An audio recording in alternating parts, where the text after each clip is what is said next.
This video is brought to you by the guitar Skyhook.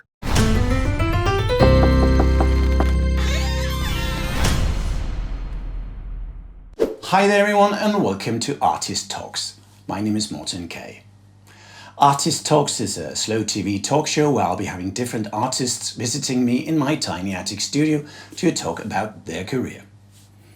Today's guest is a fantastic singer and songwriter, but also a skilled guitar and bass player. He's a huge Beatles fan, and these days he has become a member of another famous British 60s rock band, the Zombies, on bass. He's fronting the Beatophonics on guitar and lead vocal, but he has also been a sideman with names like Tim Christensen, Michael Falch, Belli and Marie Frank, as well as being a member of the band Boatman Love. He has just been touring the United States with the Zombies, but now he is here in my tiny attic studio, and his name is Søren Koch. Welcome, Søren. Thank you. What do they call you in England or America at the moment? I try to get them to call me Soren Koch. Can they do that? Yeah, some Americans are a little bit embarrassed about it. You know? When you get to the hotel, say, I'm Soren Koch. And they look oh yeah, but that's my name, I'm sorry. Sorry, that's my name. Søren, so good to have you here. Pleasure to be here. Yeah. I'd like to have a talk about you and your career as a musician. And I'd like to get a little talk going about how did you start music? My parents were really into music. They were not musicians or anything, but they really loved music. My mom was a huge Beatles fan and played me the Beatles from a very early childhood. You know, so to me it's always been there. You know, music always been there. My dad was played a little guitar in his spare time and had an electric. We had an electric guitar in the house. You know, so it was always there when I grew up. You know. So music's also been a part of my life. I started playing drums at the age of 5 years old. I started drumming on the stool, you know, playing along to records by the Danish band Gasoline. I was a huge fan of, you know, when I was a kid. I still are, of course. I wanted to be Søren Koch, the drummer. Of course, with the good hair. Yeah, with the good hair and the enormous large drum kit, you know. Yeah.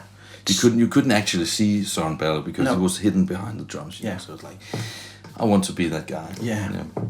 And I was always very fascinated by bands. You know, I grew up with my mom playing the Beatles to me, and she had a huge collection of records like the Beatles and a lot of 60s stuff like Cliff Richard and the Shadows and some Elvis records as well.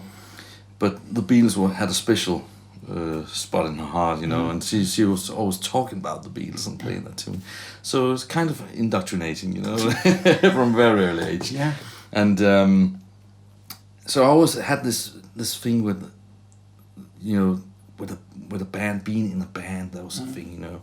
I never wanted to be like Elvis or anything. I just wanted to be like one of these guys with the mop hair. You know, it's like I always seem to understand when people talking about the Beatles as the four-headed monster, because it's like that was exactly what they were. Like they were all the same. They were a band, you know. Like, and that really spoke to me. I always felt that I like most people, I like to get my way, you know, and when we write music and stuff.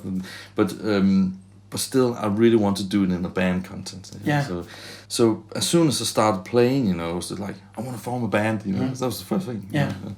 And but I played on my little stool to the Gasoline records for a couple of years. Then my parents gave me a drum kit at the age of 7, and I started playing along. I just played along to records, and once in a while, my dad would bring out his electric guitar, and he bought a tiny little lamp, and we would play, just do jams. He would be more into like the 60s instrumental bands like the Shadows and the Danish band the Chrystals and Swedish band the Sputniks, and he knew a couple of songs by these groups, so he would play those and I would play along drums, you know.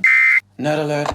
This part became a bit too nerdy, so to hear Søren tell about how he started to play guitar and learning chords, go to the Nerd Alert video after this one. So I formed a band, and we called ourselves the Young Boys, Good name for a band with 10 years old. Yeah. And that was me on guitar. My dad's hollow body Egmont guitar with this tiny little 10 watt amp. Yeah. And my mate Eric, which I've known now for 45 years, he was on drums. Yeah. And I had my little drum kit, so I would tell him to do, you just go kick, snare, and then that's it. We didn't have a hi-hat, you know, so that was a cymbal on the top of the drum kit, but he would just concentrate, do ga boo ga boo ga boo ga, just do that. Yeah. Keep doing that for like 3 minutes. And I sing a song to that. So that was the band. That was the Young Boys? Yeah, that was the Young Boys. 2-man band. And as I told you, I remember picking up the guitar the Christmas of 1980. And I have this reel-to-reel tape, which I recorded in January 81. Yeah. So I must have been playing guitar for like 2 weeks or something. 1 week or something. Yeah. And it's got 10 songs on it. And it's like Beatles songs, Cliff Richard, Elvis songs, and a couple of songs that we wrote ourselves. There's a Rolling Stone song with a Danish lyric that we wrote ourselves, you know. Yeah. And I just knew how to. I mean, I didn't get all the chords, and I could only play songs in the key of D. Yeah. But it was never a question of how to use these 3 chords, you know. It was like so you're natural. It was it's just always come natural for you. Yeah. And it's been like that ever since, you know. Yeah. I always felt I had a good ear, you know, that in that sense, and which just made things quite easy to play with other musicians. And when did you write your own songs then? We did write a few songs actually at that time. I remember we wrote a song. My friend Eric and I wrote a song called Hot Dog. Because there was some few English words that we knew. Yeah. Hot dog, you know, and had to be in English. It had to be in English, certainly, because all the music I was listening to was in English, you know. It was except for Gasoline. Yeah, except for Gasoline, but somehow singing Danish wasn't cool to me. No. It was like, had to be English, you know. Yeah.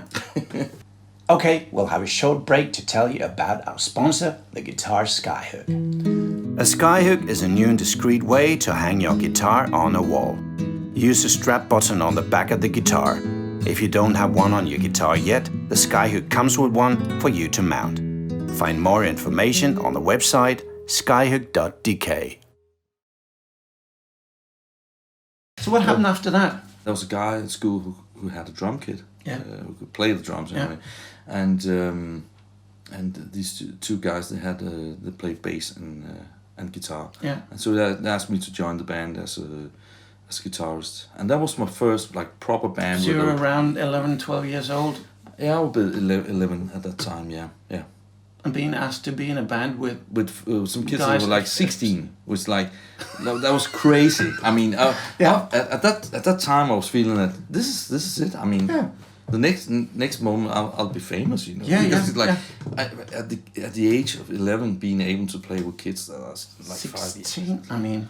Oh, these guys want to play with me. It was like we had the band going for like half a year, and then of course they left school and they formed a new band, and you know didn't want to play with me anymore. They didn't, and then I was heartbroken. Yeah, I was like that was your first real heartbreak. Weeping in bed, and I was thrown out of the band. The band broke up or whatever. It was like fuck.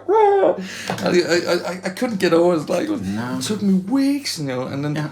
I got asked to join the local music school's big band. I remember started out with something like Count Basie's Sea Jam Blues, which is a classic blues thing.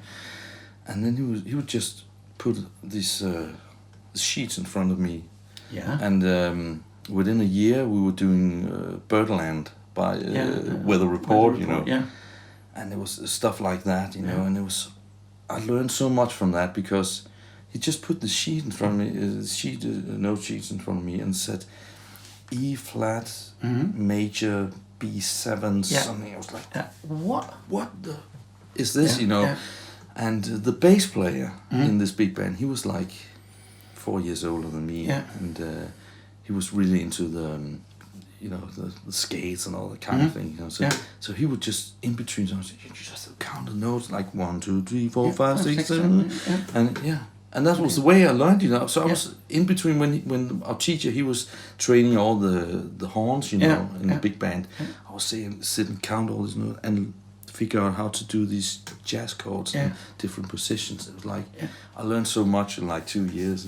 But do you read music now from sheets or? I can spell my way through. But you do a lot by ear, I guess. Having that. Using my ears has always been much easier to me. So when I'm using, I can. If I don't know a song, I can kind of spell my way. I can read all the chords and stuff like that. But I easily start to guess because I know what's going on. And stuff. So it's just like a. It's like putting down a puzzle. Yeah, it's a bit. Yeah. So, but then you formed a band, CB and Tranquilizers. Yeah, which was like this stupid name, which just thought was really, really funny. Yeah. And we had various guys in and out of that band, and after a year or two, we got the band together more or less. Mm-hmm. We got a really good bass player and his friend on drums, and now the keyboard player was a guy from my school, Trentemøller, who's now a famous producer and very famous producer, songwriter. Yeah, great guy. Yeah. He was on keyboards, and also he was also writing songs at that time, and so we just was like, we're going for this, and especially me and him were like, we went to the same school, and like when we finished school, it was like let's move to Copenhagen, to do the thing, get the record deal. Yeah. So we went to Copenhagen, got a rehearsal room, started rehearsing 4 or 5 days a week, stuff like that, and. You changed your name from... We changed our name in '93. We changed our name from CB and Tranquilizers to the more appropriate Flow. Oh yeah, Flow. And at that time we were really the guy Anders Trentemøller and me. We were really into the not Britpop, because Britpop wasn't really around at that time. It wasn't called Britpop yet. So you invented Britpop before it actually... No, but we were into the kind of music that became Britpop. Anders always been kind of a first mover with stuff like that, you know. And he was listening to Wonder stuff and The Cure and which I loved as well, you know. And I was more into Elvis Costello and Squeeze, and we could actually meet around the band XTC, the British band XTC. Yeah. We both loved that, and so that would be kind of this British guitar-based melodic pop rock, and but Anders, he was a keyboard player, and at that time, and he was a really great keyboard player. And he loved guitars, I remember. He loved the guitar sound, and he was always trying to get his keyboards to sound like guitars, which was quite interesting actually.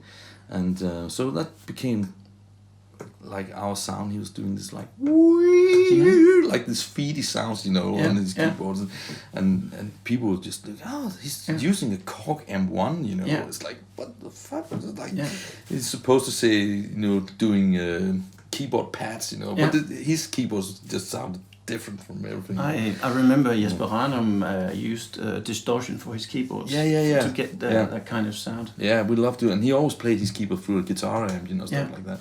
And so it was quite interesting what we did, and but like it was always been the case in Denmark, we're never the first mover, so it was like by the time we had our first album out in '96, which was just called Flow. We got a deal with Virgin and released an album in '96, and by the time that came out, Britpop was well established with Oasis and Blur and all this, and so you hadn't got a chance. Kind of too late for that, but actually we were never really we loved Oasis and Blur when it came out, but we're not really inspired because we probably listened to the same music as they have been listening to, all the late '70s, early '80s British pop groups, And a bit Beatles as well. Yeah, as well, of course.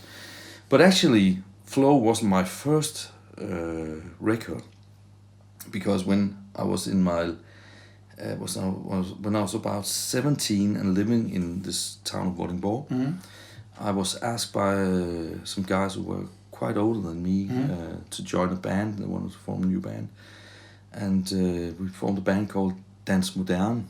Modern dance. Modern dance in English, yeah. Yeah.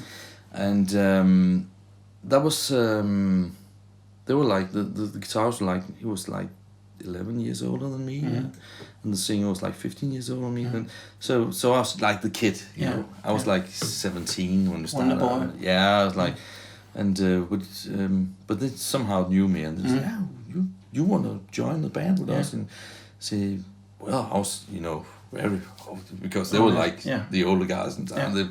The guitars were really like, he was a real lead guitarist. Okay, yeah. Wow, played with that guy. It's like, yeah. And he said, yeah, but can you play bass? Mm. I said, yeah. Well, I mean, if I can play guitar, I can play bass, you know. I think. Hopefully. And actually, my dad had a bass around the house as well. It's an old Italian Echo bass. Oh, yeah. So I had been fiddling a bit around, and I've been playing a bit of bass in the music school bands as well. So I knew my way around playing bass. So I joined the band, and they were really serious because they were much older than me, you know, and they were like, they really knew how to arrange stuff in the band context. Yeah. So I learned a lot from these guys and playing with these guys. And we did some things that was quite crazy for me. When I was 19, we went to Czechoslovakia. We toured for 2 weeks in Czechoslovakia with a Czechoslovakian punk group, and it was so. It was just like this has been '89, you know. The Iron Curtain it's just opening up, you know, and it was so exciting. Being there. It was like, and being at these small Czechoslovakian clubs, you know, and it was like, wow, it was underground. It was everything was black, you know. And they were so like the musicians that we hang out with. They were like, we came with all our vintage guitars and nice amps and pedals and stuff, and they were like, "Oh my God, you got a chorus pedal!" It's like, "Yeah, you've got a chorus pedal." I mean, they didn't have stuff like that. It was so. I mean, the guitars. That would take me 5 years to get money to buy a chorus pedal, and we were like, "Oh, we got to help these guys." So we got this thing going, and we got these guys. They came to Denmark the year after, and we toured with them in Denmark, and went back again and toured with them down there, and tried to help them getting stuff. And it was very interesting, but it was always a lot of hard work for the band. And around the time we released a 45 vinyl, which was my first release, you know. That was the one side was one of my own song, one of the band's own song of mine, where we did together, and the B side was a cover of The Doors' "Love Me Two Times." Yeah, and it was back in those days doing stuff like that, making a 45 without having a record deal, you know. It was just complicated. It was not like these days, you know, oh, let's do a record, just like blah.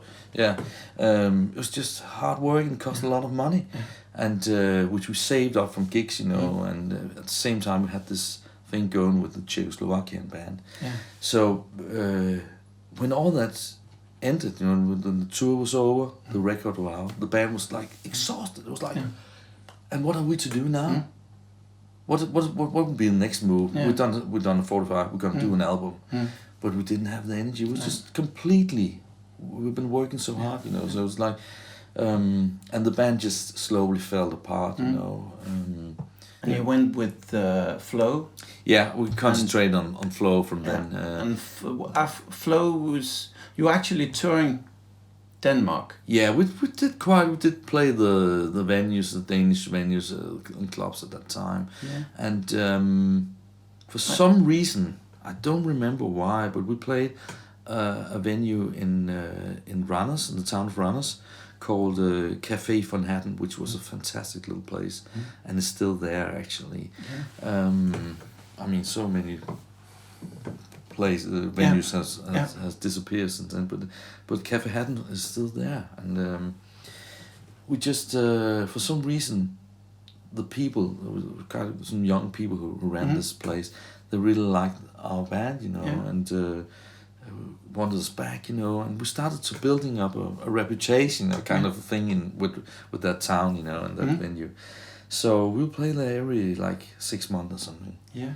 But then you got a phone call. Yeah, and that was a little when Flow was kind of we did this album, which turned out really well, you know, and didn't sell that much, of course, but we did tour quite a lot, as I say, with that band. We played the Skanderborg Festival with the main stage with that band. It was a big thing. Then the guy Trentemøller, he left the band. Yeah. He wanted to concentrate more on electronic music. Yeah. At the same time, I had this phone call from a guy, Kent Olsen, who was a sound engineer from the house guys at the venue Café von Hatten, where we played a lot with the band. And he was also a drummer. And he was playing. He started playing with a new female singer-songwriter, Marie Frank. Yeah. And they were like, at that time, they were like signing up with BMG. Yeah. And he just got in touch with me and said, hey, do you have some songs? Because I started working with this girl, and we don't really have any songs. A couple months later, they called me up again and said, hey, do you want to play guitar with us, you know? Said, yeah, but what about the songs? Well, we don't really think the songs fit, but we like you as a guitar player. Yeah. So I joined the band and started working very intensely with Marie and the band. In 1999, we went to New York to record her debut album. Yeah. And spent like 2 or 3 weeks, I think, in Manhattan. It was like, it was quite. Can dig that. Yeah, I can do this. It was a great experience, you know, and but it ended up being a very successful record. It sold like nearly 50,000 copies in Denmark, and that the year after, just, I mean, she took more or less every Grammy that it was nominated. Really as, took off. Yeah, it was crazy, and we went from being. We did the club circuit first before the album came out, and really, I remember we were really good at playing softly, you know, like we were really dynamic. We were a dynamic band, you know, as you would say, and we would really concentrate on that. I'm doing, you know, like little parts have to make a big sense, you know. Yeah. It was very interesting working with that. So what happened was then the band got this huge amount of success, you know, we started doing the big festivals. Yeah. And it's just like, you know, when you're moving into the big stages, I've seen this happen with almost the band, almost the band I've been with since, you know, when you move from the small venues onto the big festival stages, the larger stages, you know, the dynamic just tend to kind of, I don't know, something happens to the band. It's just so hard to keep that very fragile thing on a large stage. You know? You need to do like you really have to move your arms to get out to a crowd of 20,000 people. You know, and that was happened to that band. You know, I mean, Marie was brilliant on stage. On stage, you know, she was great at doing that, and I thought the band was great, but somehow we lost that magic dynamic thing we had going at the start, and it became more like this big machine that's going out on tour and big production and stuff like that. But I always loved both playing. I really love playing the smaller clubs, the smaller stages, you know. But you just have to keep in mind it's two different things, and not kind of respond to it in different ways. Because it's fantastic.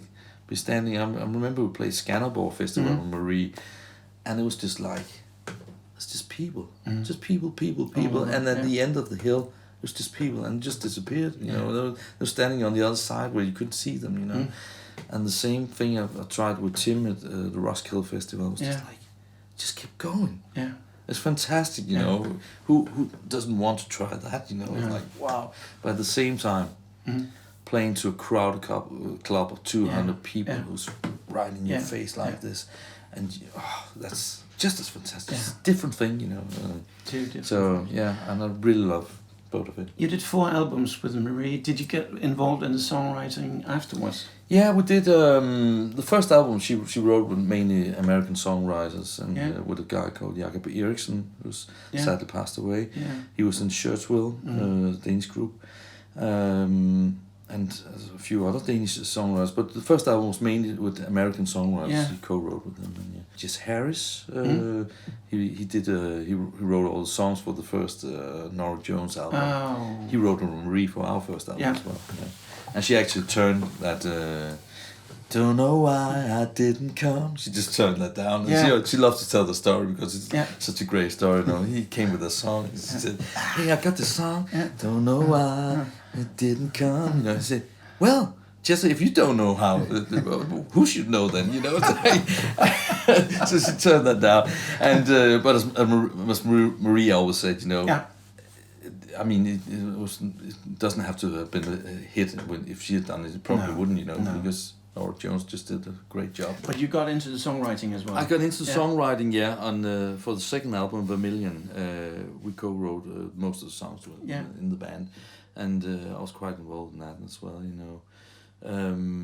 And for her last album as well, we did co-writing. So I did some songwriting with Marie and the band. But never in the same sense as when I was with Flo, you know, it's like my own stuff. I was singing, playing my own songs, you know, writing lyrics and stuff like that. So you actually became a sideman instead? I became a sideman by playing, and I really never had an intention of becoming. Actually, to be honest with you, I never found it cool to be a sideman. It's like I always, as I told you, I always wanted to be a part of the band. You know? It's like. That was like the cool thing for me, you know. You could be fronting a band, but you still had to be a band, not a solo career. It's like it had to be a band. You know, I was really into that, and for some reason, I just ended up being a sideman. You know, and I know I developed my way of playing guitar. That was a good thing about being a sideman because I kind of stepped back from singing.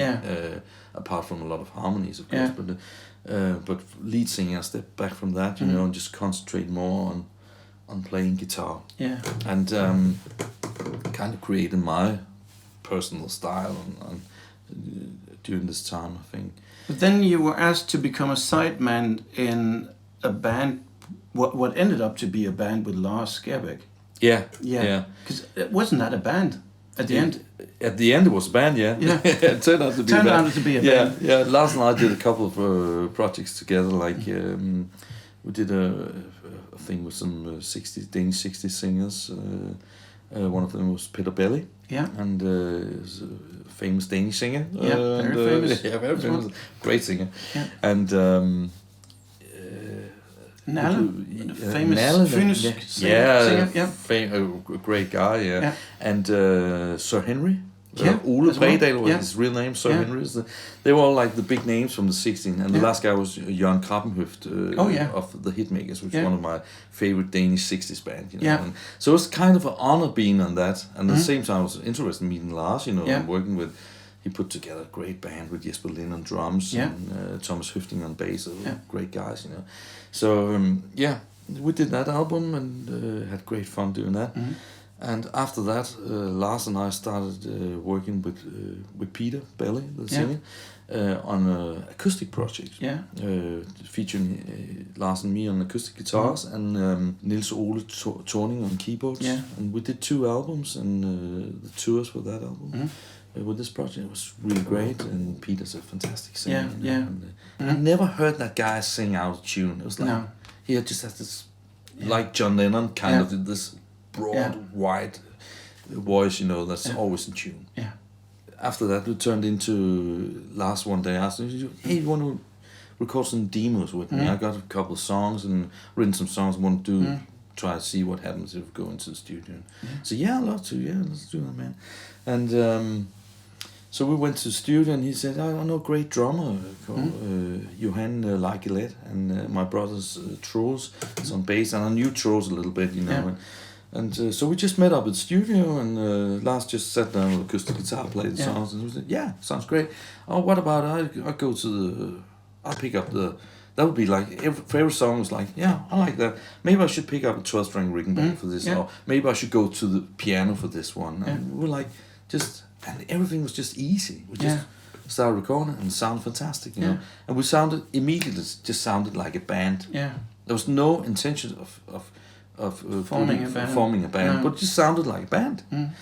And at the end we had these 12 songs or whatever it was, 11, 12 songs, and Lars was said, yeah, I really like this. Let's put it out. Yeah. So we released the album, you know, and what do we call this? And say, I don't want to call it Lars Skjærbæk. He said, because it feels like a band. And, so he came up with the name Boatman Love, I think, from Nick Cave's Boatman Call album, which he loves. And so we had a band going. Yeah. And it was like the album came out, and after, I remember we had a phone call, or Lars had a phone call from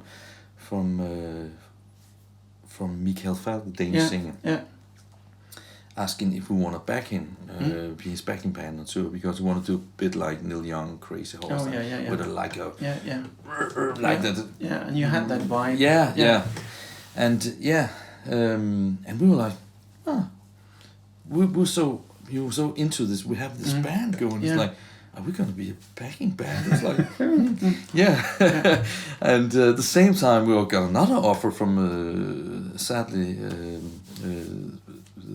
Louise Hart, sadly passed away. Yeah. And she wanted to do an album with us as a backing band as well. And it was like, oh yeah, that sounds interesting. We were actually more into that, you know. It's like, let's do that, you know. Yeah. So we went in and did the album, which didn't work out. You know, she was great though, but for some reason it didn't work out, and that the album never came out with us as a backing band. Anyway. But you toured with Michael. But the tour with Michael came together, and it was like, sometimes I always feel, you know, sometimes if you're expecting something too much, you know, it's like putting something in the wheel. It's like sometimes you just have to be pragmatic about stuff. Let's go along with see what happens, you know. And that was actually happened with Michael. I mean, I knew Michael. I loved his old band Malu, which I listened to a lot when I was a kid, you know. And I remember playing some of the songs in one of my first bands. But I wasn't really too keen on working. But somehow I was like, let's do it. Yeah. And it turned out to be a great relation. He's a great guy. He's a lovely guy. You know, he's just so sweet to be around. You know, and so we had great fun with that. And you toured for 6 years. We ended up being his backing band for 6 years, you know, while still doing our own stuff at the side, you know. But we did the second Boatman Love album, Black on Blue, was more like a band effort, where the first one was more like Lars' songs, and the second one was like me and Lars wrote a lot together, and Troels was involved in a few of the songs as well. So that was more of a band effort, you know. And but you also joined Tim Christensen's band. Yeah. That was in 2010, after Boatman Love had been together for like 4 or 5 years. Tim was working on a new album, his third album, Superior. Yeah. And we knew each other, you know, from a distance. You know, we would bump into each other. We lived around the corner from each other, so we would sometimes bump into each other. Say, hey, how's it going? What are you working on? I was like, also a big fan. I love his first 2 solo albums. I also love Dismiss Lizard as well. His band before he broke them up, and I knew he had this fascination with the same kind of music that I love. You know, the bridges and the Beatles stuff, and so we would all, if I bumped into him on the street, we would talk music, and there was like a thing going on. So we knew who each other were and stuff like that. I went to New York and saw this American singer-songwriter, Mike Viola. And thought, he's a great songwriter, a lovely songwriter. And I was just feeling, Tim should hear this, because it was really up his alley, you know. It's kind of same acoustic thing that he's got going on his first couple of albums.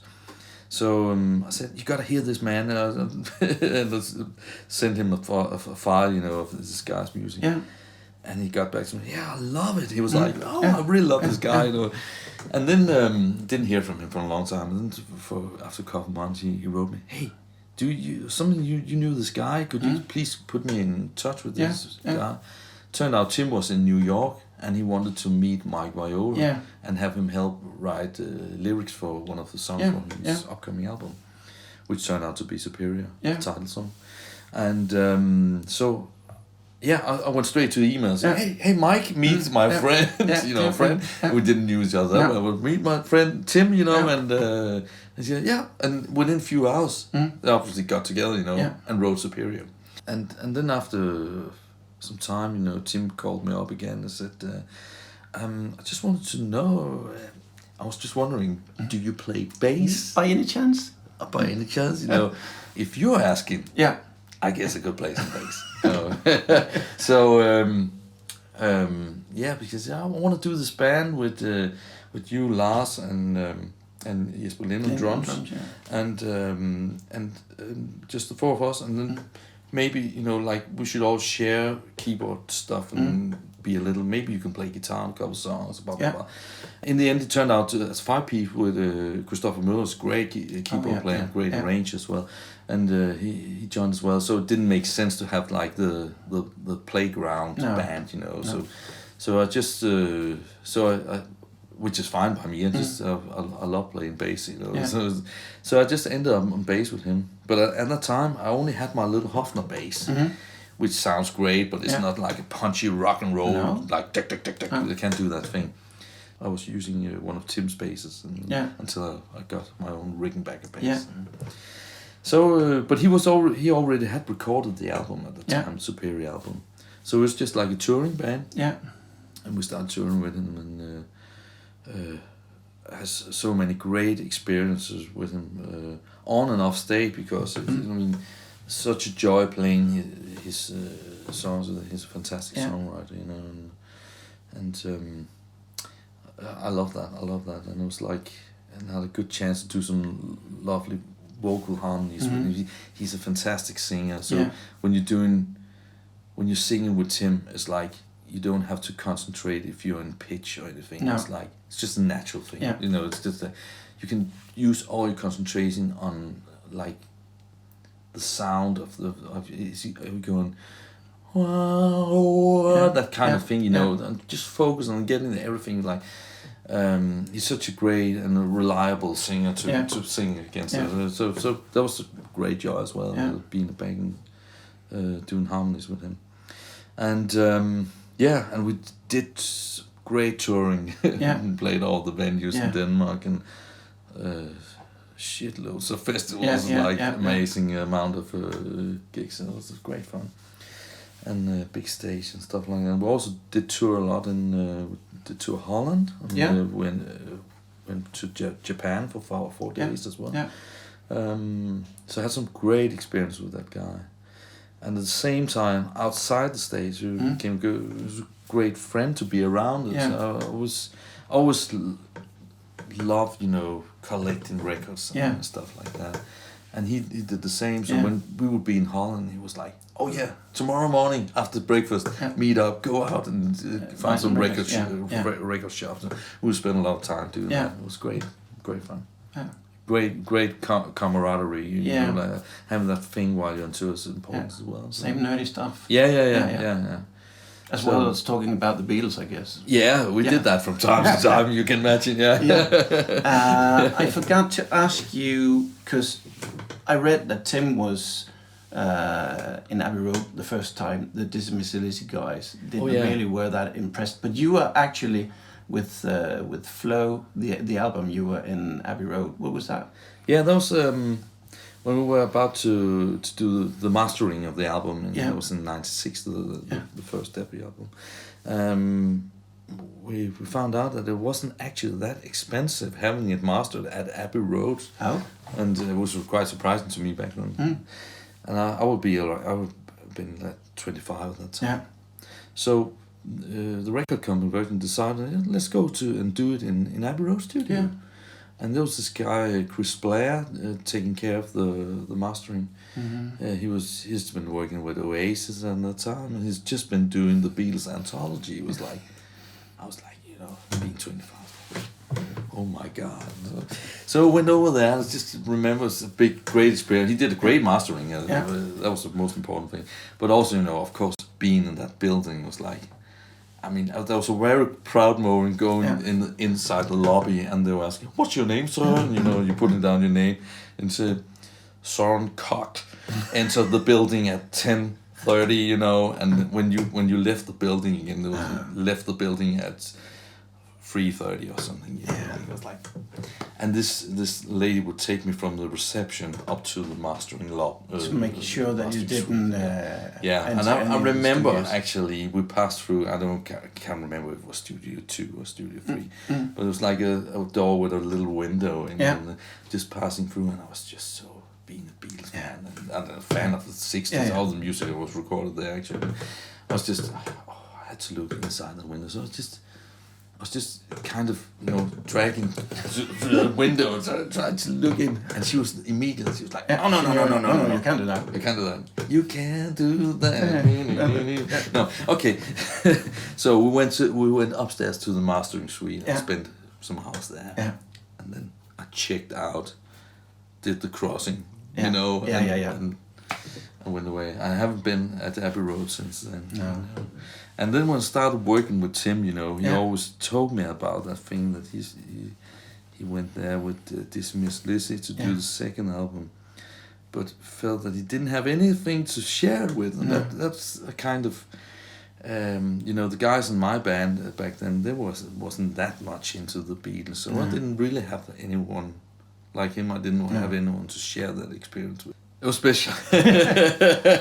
Certainly was special, you know, being there, because, you know, I just knew not only the Beatles, but I knew a lot about what had happened in that building. You know, a lot of the music that I really loved was recorded there. You know, and of course the Beatles and the Hollies and all those British band from the 60s. Everything actually that came out on EMI was recorded more or less in that building. It was just crazy being there. I felt a bit starstruck at that time. Yeah. So. But Tim Christensen started working with Dismiss Lizzy again. We had a long and great tour. I played with Tim for like 4 or 5 years. We did the album Tim Christensen and Damn Chrystals, which became the name of this band. Damn it, Crystal! Damn it, Crystal! We're drifting apart. Yeah. That's where it's from. That's where it was. Yeah. We did that album. We also did actually one of the great things we did with Tim, which I enjoyed a lot as a Beatles fan, was on Paul McCartney's 70th anniversary birthday. We celebrated him by inviting Mike Viola and Tracy Bonham to Denmark, and we rehearsed for like 3 days or something, and went into Vega, the large venue at Vega, and did his Ram album, which is Tim's favorite Paul McCartney album, and which has become mine as well, because it's such a great album. You know? Just love it, and we rehearsed that whole and did from start to finish, you know. And after that, we did a set of great hits, like Paul McCartney hits. You know? And we only did that for one night. Everything was filmed and recorded, and we put a lot of energy and certainly a lot of money. I think Tim put into that project because we just love Paul McCartney. It was like a tribute to this big hero, you know. And it was released as a live DVD and a double album and CD, of course, as well. So Did Paul McCartney ever hear about it? We don't know. You don't know? No. We never heard anything. He didn't send a copy for him or so? I'm quite sure he must have heard about it, you know, at least about it, you know. And so. There's a Beatles album called Meet the Beatles. But if you say that wrong, you could say Beat The Meetles. Yeah. What does that mean to you? Beat The Meetles, that's a band actually to me. Yeah. That's my a Beatles tribute band that I've been part of now for like it's 25 years this year. It was a 60s cover band, which in 1994 needed a new guitar player. Yeah. And they were doing lots of Beatles, but also doing Stones and Birds and stuff like that. And I saw an ad in news in one of the papers, you know, of this band searching for George Harrison guitar playing guy singing Paul McCartney voices for this Beatles kind of thing, you know. Not 100% Beatles tribute band. No. But it sounded interesting enough to me to respond to it. And that time I was working with Flow. Yeah.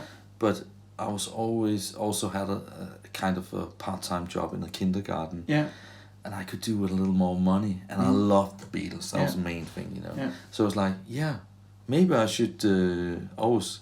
There was a Danish Beatles review band called Rubber Band, which I used to listen to when I was a kid, you know. And I always fancied kind of doing that thing, you know.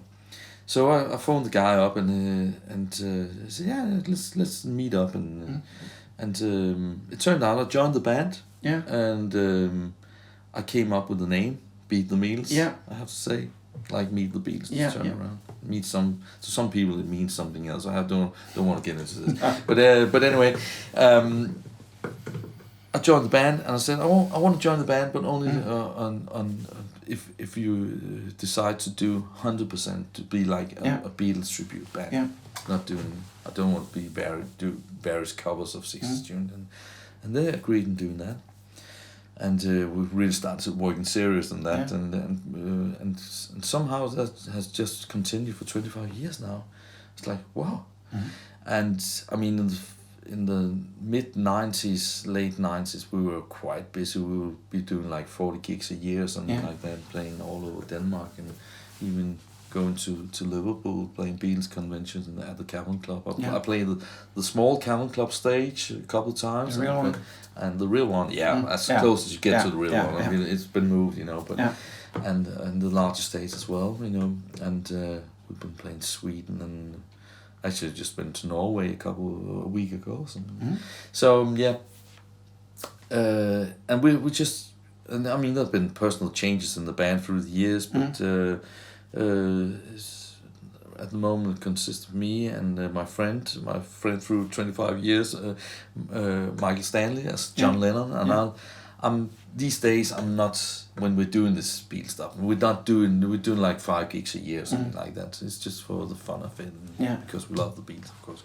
But when we're doing it now, I'll be singing the George Harrison parts and playing the George Harrison. Okay. And we got a bass player, Magnus von Bülow, who's a great guy, a great singer, a great bass player, a great songwriter actually as well. And he's Paul McCartney. Yeah. And he's playing the Hofner bass and all that. Yeah. So it's great fun. It's great fun doing that. But the three of you actually formed, because after you kind of stopped with Tim, you formed your own band. Yeah, the concept. As I said, we had like different personal change through the band through the years, and at that time in 2010, the band consisted of me, Michael Stanley, and Rasmus Schrøder on bass, and Flemming Koch on drums. Yeah. And we were asked to do. There was a big, huge Beatles exhibition at a museum here in Koldinghus. Yeah. And I was part of working on that exhibition, doing different setups and stuff. And we were asked to do a recreation of the Beatles' 1964 Danish show. They played in the KB Hall in Copenhagen. The one without the Ringo. Yeah, exactly, with Jimmy Nichols on drums.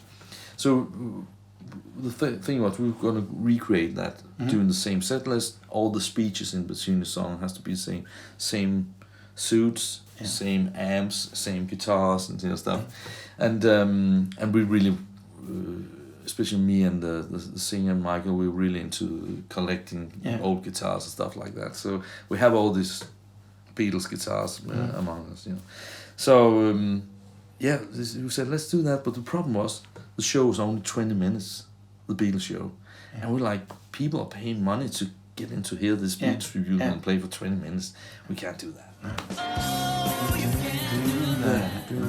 Well, anyway, so we got to give them something more. And I was familiar with that the three bands that supported the Beatles that night was three Danish band, the Weedons, the Beethovens, and the Hitmakers, which at that time I had become friends with a couple of these guys. You know? Yeah. I mean, they're quite older than me. They're like my parents' age, you know, 68. So, I did invite the Hitmakers to the show, and said I'm gonna do this class on Beatles. You know, we're gonna talk, me and this Danish Beatles expert, Pierre Vium. We're gonna talk about Beatles for 6 hours. Yeah. And a part of that is gonna be you guys being there, and I want to interview you about it.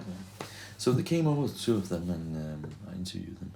And also we did the show, and we had to do this support slot, you know. And I just decided, let's do a band. Let's put together a fictive 60s band that can do songs that would be played by these three bands that night, you know. Yeah. And I knew about the Hitmakers because I knew the guys at that night. So I knew the set list for that night. Oh yeah. So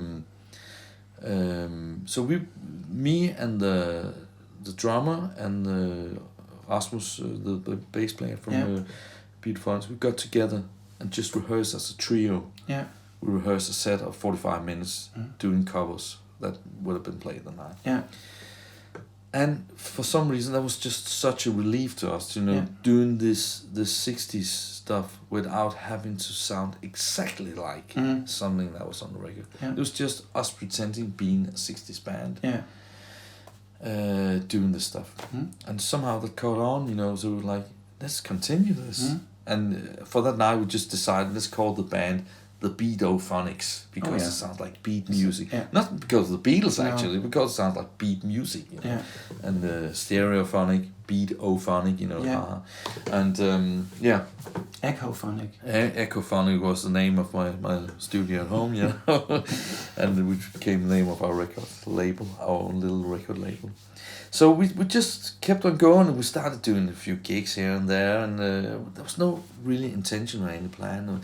But then we started talking about, what about if we do, like, pretend we are a band who are existing in 1963, 64, 65, you know, doing this kind of beat music. We're in a European band in that time, and we're doing this, playing this music the way we think it should sound. And being, you know, really true to, you know, like when we on stage, we would be dressed in suit, but not to look like the Beatles, you know, just 60s, playing all the guitars and stuff like that. So we started doing that, and said let's do a recording. Let's record a 45, because back then the bands would start release a 45. Yeah. And they would always start with a record with cover songs. Yeah. So we decided to do that. We don't want to, for a debut, we don't want to do our own songs. We want to do cover songs. So we picked Poison Ivy, which was quite a popular song for 60s band at that time, and another song which was called I Can Tell.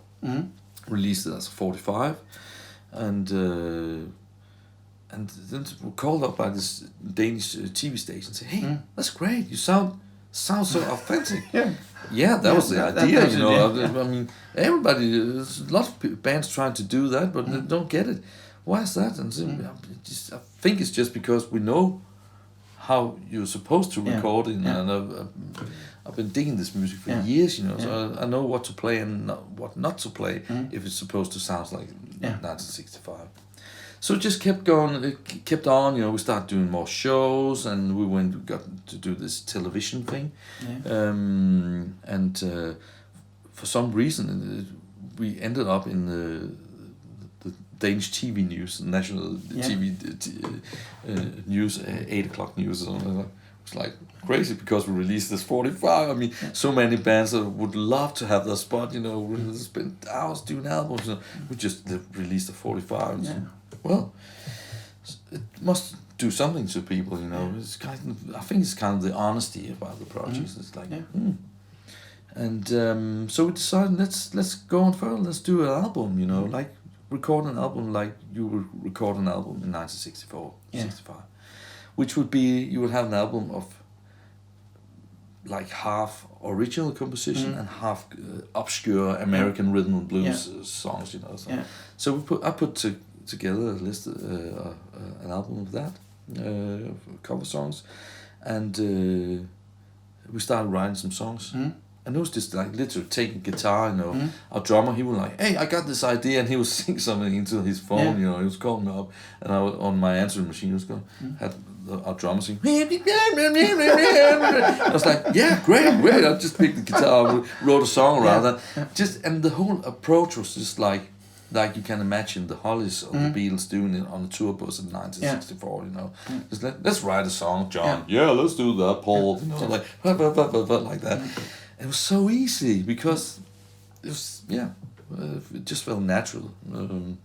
So we ended up having a full album, and we did the cover artwork and all the original layout, and released it, and it sold quite well. We did a great tour on that one, and had great fun with that for years. And a couple of years after, we did our second album, which was a live album, and we did an EP with Peter Belli. We called Peter and said, "Hey, do you want to come to our show, and we can do 4 songs together?" And he was like, "Yeah, great, I want to play with you guys."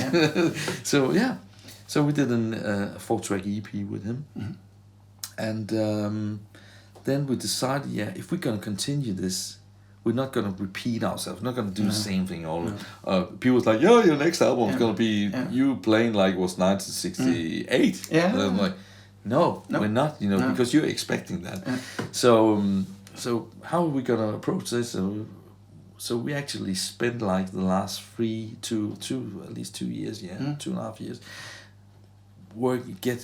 getting to a sound that, I mean, that's us without the dogma of being pretending to be 1965 or something.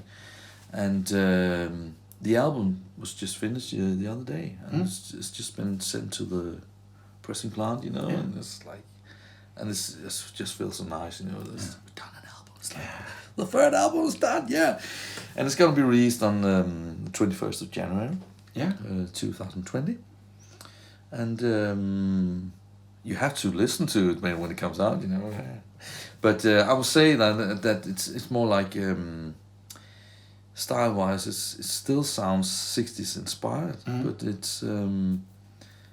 sounds more like us, you know, because it's more personal to us. It's this time there's no cover songs; it's all original songs, and we kind of used all our, you know, inspiration of the music we love, like, so the 60s inspires songwriting, but the sounds are more like it's everything. It's like mellotrons, and we got 12-string guitars, but we're also using like 70s synths, you know, stuff like that, you know. So no rules this time? No rules. It's just like a more like a personal sound, actually. But I'd like to get into something special, because I read about a guy in Gaffa who was suddenly touring with an English band. And that guy was you. Oh, yeah. And I found out about a wonderful English band from the 60s that I've never heard of, called the Zombies. And after reading that Søren was going on tour with these guys, I had to go and check the music out, and it was fantastic. But can you tell us about what happened? It was last year. 2018. It was 2018, I've been familiar with the Zombies. I don't know, they're not famous in Denmark, not too many people know about them. But I've been familiar with that band since I got hold of the first debut album, Begin Here, from 1965, when I was like 19 years old. I found that in a record store, you know, and some years later, in the mid-94, I think, on a trip to London, I found the second album on CD, which has just been released on CD at the time, called Odyssey and Oracle, which is a fantastic album from 1960. It was released in 68. And to me, that has become like a desert island disc. I mean, my all-time favorite record ever would be The Beatles' A Hard Day's Night. But I'll say number 2 is the Zombies' Odyssey and Oracle. It means a lot to me now, and then especially now it means a lot to me. But it always done, you know. And so I've been a fan of the Zombies, mainly Zombies from the 60s for years, you know. And in 2008, they did a 40th anniversary show in London for this album. And me and my friend Michael from my Beatles band, Beat The Meetles, we went to see it and met up with Tim, actually. You did? Yeah, we met him in London, and we went to see the show together. And that was great. Now, it was a so touching moment hearing those songs performed live by the original band, you know. The guitarist sadly passed away, and so he wasn't there. But the rest of the band was the original guys, you know, and it was like, wow, it was such a great, probably the best live show I've ever been to. So it was such a great moment, So 10 years after, they're doing the same thing in 18? 17 actually, in 2017. They did a 50th anniversary show. And we went premature, wasn't it? Yeah, it was. I mean, the album was recorded in 67, but was released like early 68, January 68 or something, I think. So I mean, there was like celebrating the 50th anniversary in October 67. So we went again, my friend Michael and me, and saw the show, and it was the same thing. It was like, oh, great band, you know. Yeah. And I remember after the show, we went outside the venue, and we saw the bass player Chris White on the stairs. And I was like, oh my God, we were like huge fans, but I was like, are we going to approach this guy? No, I can't do that. No. It's just too much, you know. This is Chris White, you know. So no, we didn't do it. So, stupid. But anyway, a few months after this, in January 18, I got this text message from a friend of mine. Henrik Jürgens, a lovely guy. I know he was a bass player who lives at that time he lived in London. And he said, "Hey, have you got some kind of MP3 of you playing bass with Tim or anything, you know? And have you got some like a YouTube video?" I said, "What?" Yeah, because you probably read that the current bass player for the Zombies at this time was a lovely guy named Jim Rodford, who used to play bass with the Kings in the 70s, 80s, late 70s, and up through the rest of their career. And he joined his cousin Rod Argent, who was the keyboard player and main songwriter for the Zombies, and in the Zombies in the early zeros. And he sadly passed away after a tour. And the band obviously had a tour coming up in a few weeks from this, or like 3 weeks or 4 weeks or something like that. And they were like discussing, are we going to continue? Because Jim was such a big part of this band, you know, and the current Zombies. And Jim's son, Steve Rodford, is on the drums in the band. And he said, my dad would prefer that we would continue on. So they decided to continue on. And what happened is that Rod Argent, the keyboard player, he's asking around his connection, you know, anyone who knows a guy who would fit in with us, who can do this. And his close as a guy who's close related to him, a studio engineer, who said, I know this guy, Henrik.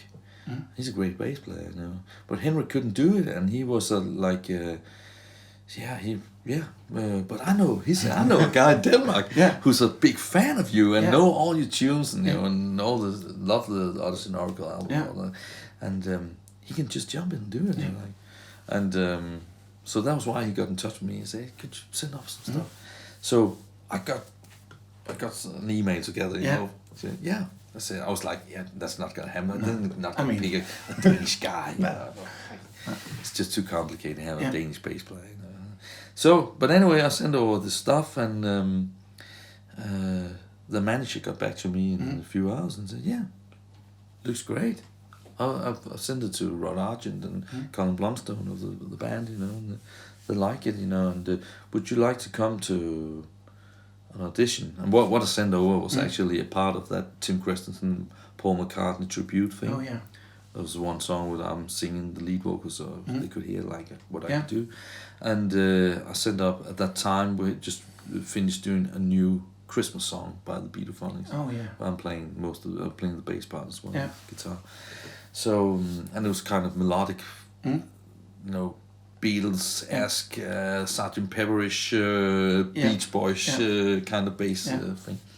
And I know that they probably would dig that, you know, and that kind of approach to play bass. So I sent over that, and they liked it, you know, and the manager got on the phone to me, and he was like, "Yeah, come to an audition." Yeah.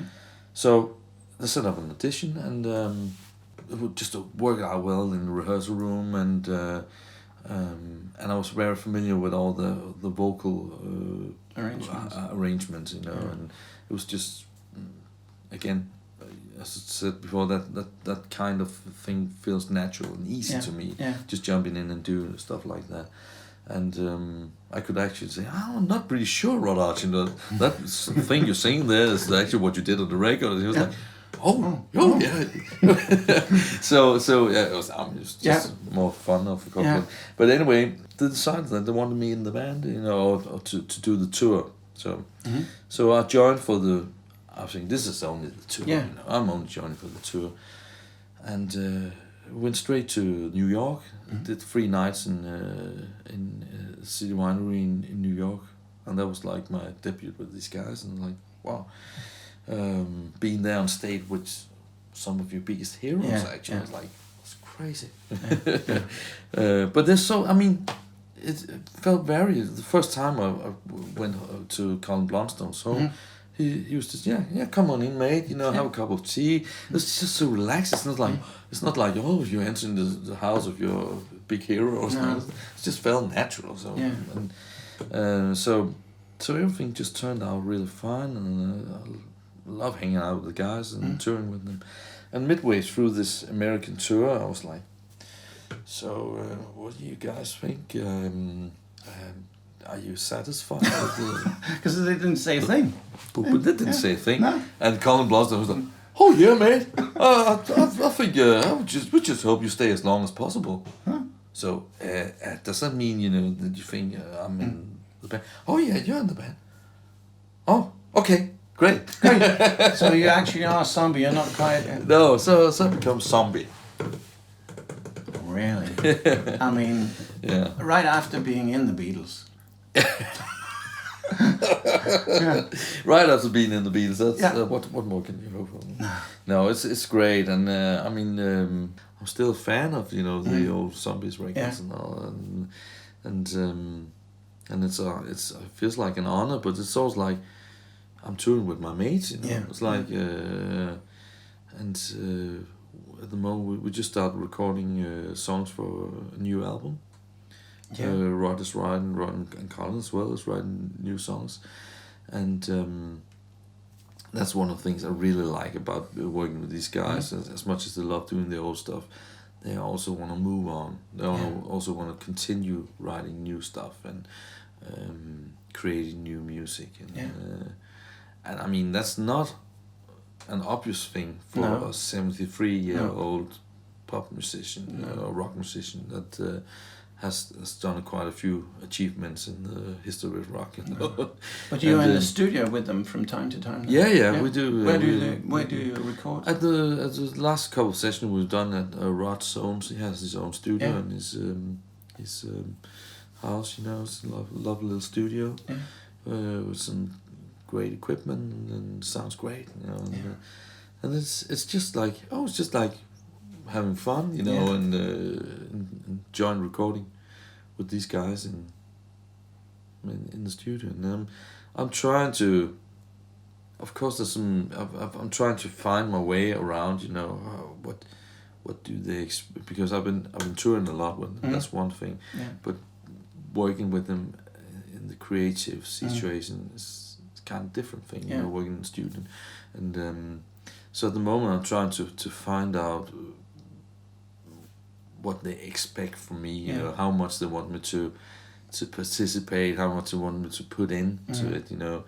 Because they actually a musician like Rod, obviously he's got a clear idea of what he wants, you know, and he could actually easily get by with sidemen, you know, or you know, hired guns, or just do whatever he likes, you know. And it's not that I'm not doing what he likes, you know, hopefully, but I also always love to give them add some personality to it, you know, because that's the way I'm used to working with when I'm working with bands here, you know. I'm expecting that I have to give something of myself, you know, and that's not just being someone doing that note, and then you want that note, and then so that's that balance kind of thing we're working on at the moment, you know, and I just feel, you know, that if I'm not delivering that that personal thing, you know, it was like actually feels like making fun of them, because it's like, you know, just doing, you know. Yeah, they can do it themselves. Yeah. So I should, I think, deserve that to get that part of me as well, you know, and and it's working out fine, actually, I say, and but it's interesting, but what's great is it's great fun being with them, and it's enjoyable company. Yeah. But this year you toured United States, and you actually went to the Rock and Roll Hall of Fame. Yeah. How was that? I mean, because not everybody gets in there, do they? No, the band was inducted into the Rock and Roll Hall of Fame this year, and it means a lot to them, because the band's always been bigger than in the States than they've been in the UK, although they're a British band, you know. So it means a lot to them, and that's understand. I'm really happy on their behalf that this was happening. Yeah. And we had a great show. We went there, and the induction. I wasn't part of that, because that was the original Zombies. I mean, it's not the current Zombies that been inducted into the Rock and Roll. It's the original Zombies with Rod Argent, Colin Blunstone, Hugh Grundy, the original drummer, and Chris White, the original bass player and songwriter of half of the material, actually, and of course the sadly passed away guitarist Paul Atkinson. These guys got inducted, you know, and of course. Chris White was there to do the bass when they got inducted. So I didn't see the actual induction. I wasn't there, but we did play the Rock and Roll Hall of Fame when we went on this last tour. We did a show at the Rock and Roll Hall of Fame, at the main stage. They had this huge outdoor stage. It was great. It was great being there, and you know, I had time to go down the museum and see, like, John Lennon's Mellotron, which is actually the Mellotron that Rod Argent played on the Odyssey and Oracle album as well. Because it's a great story, because the Beatles recorded Sgt. Pepper, and the finished Sgt. Pepper, they went out of the studio, and the next week the Zombies went in to do Odyssey and Oracle. This is like summer '67, and John Lennon just happened to leave his Mellotron there, the one that did wee Strawberry Fields Forever, you know. And so Rod just played around with it. We could add some strings. It sounds great. This thing, you know, and he did some great Mellotron stuff on that album, you know, and it became part of that album's sound, you know. So when people talking about the Mellotron, which is a fantastic instrument, you know, and you have to if you mention the big Mellotron albums, Odyssey and Oracle is one of them, and it's actually played on John Lennon's mellotron. So. That's fantastic. And that is actually in the Rock and Roll Hall of Fame. That mellotron. So we went down with the whole band and saw the mellotron, and then we went up and saw there's a Zombies exhibition as well in the Rock and Roll Hall of Fame with some of the original equipment, the keyboards and Rod's Hohner electric pianet, stuff like that. I saw you upload a picture of the first bass that the bass player used. Chris White's first bass was there in the exhibition, and so we had a picture of that. Yeah.